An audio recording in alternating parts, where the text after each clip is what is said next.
Hello again everybody, and welcome to our next video on OpenHAB. If you followed along in the previous videos where we set up our OpenHAB installation on a Raspberry Pi using MQTT and InfluxDB, and in this video we're going to discuss how to get information from an ESP8266 back into our new OpenHAB installation. The assumption that we're making here is that all of these devices are on the same network. If you had devices that are on a different network, it can still work, but that's going to take some advanced networking principles that we're not going to discuss in this video. So in this diagram, you can see that we have three ESP8266s listed on here. You can have as many or as few as you want. They don't even have to be the ESPs. For my network, this is what I use. And again, we do need to use the MQTT client on here because we're communicating with the MQTT broker on the Raspberry Pi. It's going to be reading from an I2C sensor. However, you can also use an SPI sensor, UART, whatever you have available to you. I'm using I2C sensors. The main thing is that it's going to be connected to the MQTT client and packaged and sent out. Now, OpenHAB is only going to be listening to the MQTT broker on channels that it subscribes to, and we set that up in the items file earlier. Your typical channels are going to be something simple, logical, and not terribly long since you're probably going to have a lot of them. An example could be /home/living/temp for living room temperature, and maybe living/humidity for humidity, bed temp, bed humidity, so on and so forth. Just use something that's simple and try to plan out your network ahead of time. That way you don't have 50 different channels all named 50 different things. You want to be able to group them. That way it's easier to manage the data later on. So once OpenHAB sees new information on that MQTT channel, it's going to take it and store it in InfluxDB based on the persistence schedule that we set up earlier. You can have it set for every 1 minute, 5 minutes, or just to store all of the data as it comes in. And if you followed along the last time, that's how we have ours set up. One piece that we didn't discuss was Grafana, and this is a separate program that's basically a graphical display for the information that we stored in InfluxDB. It doesn't interact with OpenHAB or MQTT, it only looks at InfluxDB. So now let's take a look at the Arduino Sketch. So you can see our Arduino Sketch is pretty simple. We're only using 3 libraries here. The first one is for the ESP8266. The second is the MQTT PubSub client to publish and subscribe to topics. We're not really going to be using this full functionality, only the publish portion of it.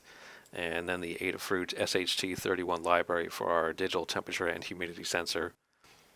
Next, our SSID is going to be set. You're going to put your actual wireless name in here, your wireless password, and for the MQTT server, you need to put the IP address of your Raspberry Pi or whichever device that actually resides on. Next, we're going to define the SHT31D, our Wi-Fi client variables. For our setup, I always go for 115.200. You can do whichever one you want.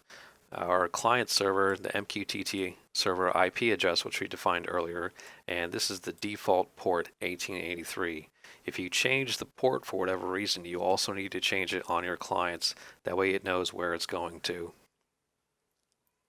Next, we initialize our SHT31 with this address. With all I2C devices, they have a specific address. You can't have 2 I2C devices with the same address on this device. So I can't have 2 of these sensors or 2 of any I2C sensors that are addressed as 0x44. I would have to change the address on one of those devices in order for it to be able to communicate with the ESP8266. We're going to drop back down here. The first thing we're going to read is the temperature, and this is a function that's taken care of with the SHT library. We're going to read the humidity, again it's a function of the library, and then we're going to convert it from Celsius to Fahrenheit. And this is just the standard math for doing this. There's nothing special about this. So all these are floats, and we can't exactly send the floats over MQTT. It needs to be in a character array. So what we're going to do is convert those from the float to the character array. So first thing is creating character array for both of those, and then converting both of those floats to the character arrays. Now I added 2 if statements on here for each of these values just to make sure that the data is good. With this sensor, if it's not working correctly, it's going to send out a temperature around 0 or I think below 35, and if it's humidity, it'll be 100. So I know that if I receive those values, something's wrong with this sensor. So if it does pass that if statement, it's really simple, just client.publish, and we're going to this topic with this value. And this is the character array for the SHT temperature. And we're also going to spit it out on console saying our temperature is this degrees Fahrenheit. Same thing with the humidity, client.publish to this topic with this character array. And then again in console, humidity is this % humidity. Now I have a 30-second delay on here. You can add a time loop on there to say don't do this unless it's been 30 seconds from the last time, but I'm only doing one task with this device, so having the delay in there really doesn't hurt me in this instance.